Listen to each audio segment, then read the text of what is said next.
Rodada do Sabadão terminou e olha, o Corinthians está na zona de rebaixamento. Meu Deus do céu. Entra ano, sai ano, a briga do Corinthians no Campeonato Brasileiro é sempre lá embaixo. Ah, mas é o campeão da Copa do Brasil. É o super campeão da Copa Rei. Mas no Campeonato Brasileiro, campeonato que exige regularidade, o Corinthians não vem conseguindo nem de longe lembrar seus últimos títulos, né? Realmente a situação do Corinthians, mesmo com o Fernando Diniz na Libertadores indo muito bem, nos pontos corridos, vai mal. No jogo contra o Vitória, é difícil ganhar do Vitória no Barradão. Não é nada simples, né?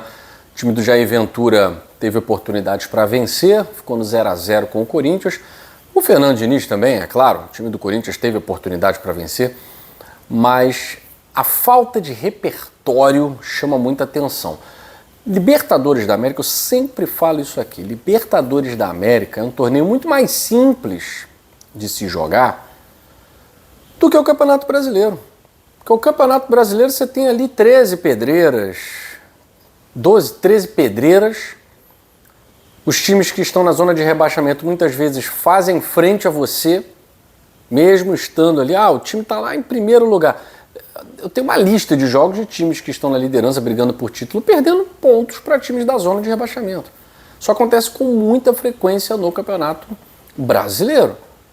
E o Corinthians, que já não é um time da parte de cima da tabela, deu um respiro para a Raposa, né, para o Cruzeiro, que venceu bem, venceu o Grêmio.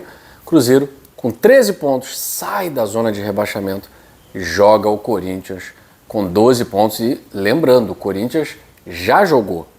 O Corinthians não pode ser ultrapassado, o Remo tem 8 pontos, né, e resultados da rodada acabaram ajudando o Cruzeiro, que finalmente, pela primeira vez, está fora do Z4 depois de 12 rodadas. Tá? Resultados da rodada: teve a vitória do Cruzeiro, 2-0 sobre o Grêmio, o empate do Vitória com o Corinthians no Barradão, que não pressiona o Fernando Diniz. Fernando Diniz está respaldado pela campanha na Libertadores, 100%, tá certo. Não dá para elogiar no início de trabalho, não dá para pressionar no início de trabalho. Né? É importante a gente entender que tem um tempo para que o elenco possa assimilar, né? Mas o Fernando Diniz já mostrou essa faceta no ano passado. Quando estava no Vasco, o Vasco passou muito sufoco no Campeonato Brasileiro. E nas Copas teve um desempenho bom, foi vice-campeão, né? Perdendo exatamente para o Corinthians. Bom, nos outros 2 jogos, os cariocas acabaram conquistando vitórias bem importantes, hein? O Vasco interrompeu a péssima sequência, 5 jogos sem ganhar. Tava perdendo para o São Paulo, né? Tava perdendo para o São Paulo de 1-0 e olha, o Caleri teve a chance de matar o jogo. Não matou. Acabou dando uma sobrevida para o Vasco, que mais uma vez em São Januário virou um jogo, né? Já tinha virado contra o Palmeiras, agora virou também contra o São Paulo. E o Vasco interrompe a sequência negativa, isso é muito importante, né? Ganha confiança e finalmente o Andrés Gomes fazendo gol, né? Andrés Gomes fazendo gol. O Puma empatou, o Andrés Gomes virou e o Vasco dando um pequeno salto na tabela. Tem os resultados de amanhã, é claro, tem os jogos de amanhã, mas o Vasco indo para a primeira parte da tabela de classificação após essa virada. O que a gente pode dizer do jogo do São Paulo? Que o São Paulo é isso aí.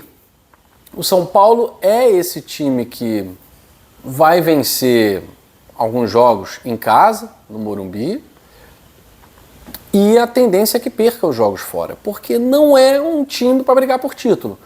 O São Paulo, inclusive, dessa rodada, ele já corre o risco de ficar fora do G4. E isso vai descendo.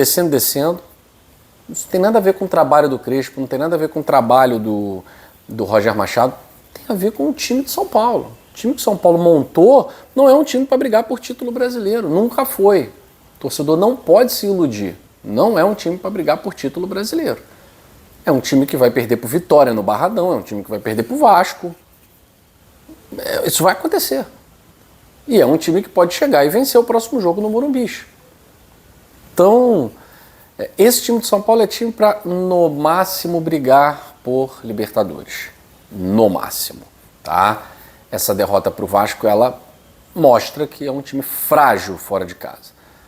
E dentro de casa tem feito a sua parte, e isso tem muito a ver aí também com a qualidade de alguns jogadores decisivos. Teve essa virada do Vasco, né, na base da força de São Januário, o Vasco é o time da virada, mas quem virou, parece que foi o Botafogo. Virou a chave legal, né? Desde a saída do Martim Anselmi, parece que a chave foi virada e o Botafogo está numa sequência muito boa. 6º jogo do Botafogo sem perder e a segunda vitória seguida do Franklin Carvalho. Essa sequência tinha acontecido com o Rodrigo Belão, interino, né? Ganhou 2 seguidas, veio o Franklin Carvalho. Aí 2 resultados ruins no Newton Santos contra Caracas e Coritiba, 2 empates.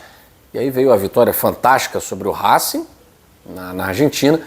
E hoje a vitória sobre a Chapecoense, maravilhosa também, né? Por 4-1, Botafogo que definiu o jogo em 20 minutos, mostrando muita competência, Edenilson jogando muita bola, Danilo jogando muita bola, e o Matheus Martins também foi um dos nomes dessa grande vitória do Botafogo, fazendo 2 gols, o último um belíssimo gol, e a Chape vivendo essa situação dramática, né?